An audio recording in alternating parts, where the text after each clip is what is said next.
11 years ago, a woman died alone in the house at the end of your street. And every Halloween since, someone new on your block stopped sleeping. It started last Halloween, walking back from a party 2 blocks over. The street was empty, decorations already looking sad in the October wind. That's when you heard it. A laugh, low at first, almost musical, coming from somewhere behind you. You turned around. Nobody there.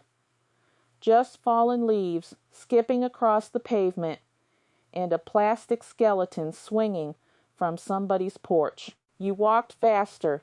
The laugh came again, closer this time. Now here's the thing about sound at night. Your brain is already running on high alert after dark, especially Halloween night when your nervous system has been primed for fear all evening. So you could dismiss it.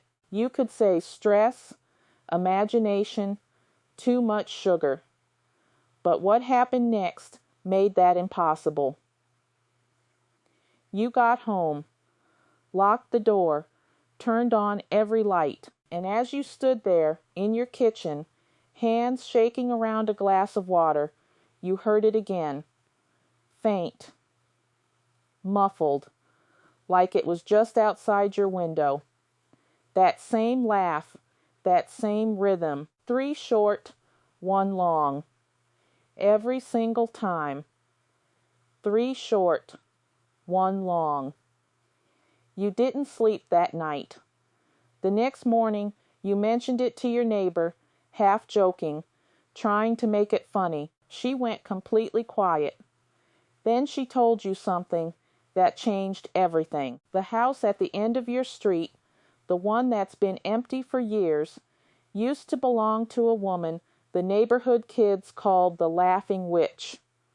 Not because she was cruel, because she laughed constantly, at everything, rain, arguments, funerals.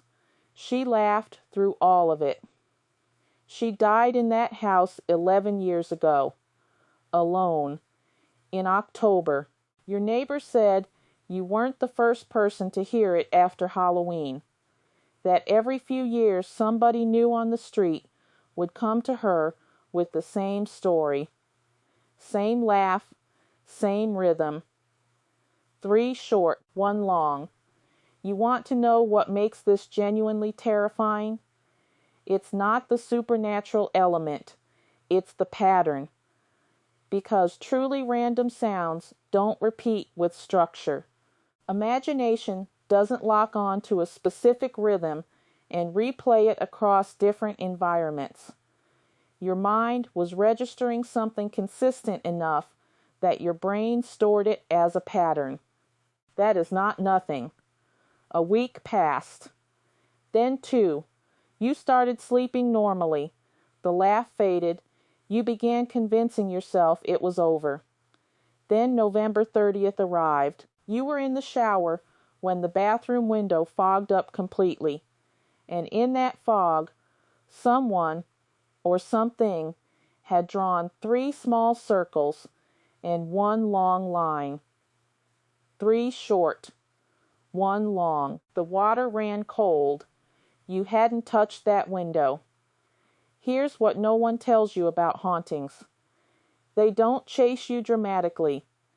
They wait. They remind you, just when your guard drops completely, that whatever followed you home that night is still there. Still patient. Still watching. Still laughing.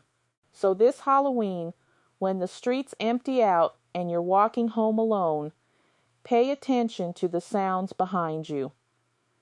Because sometimes the scariest thing isn't what jumps out from the dark. It's what quietly follows you into the light.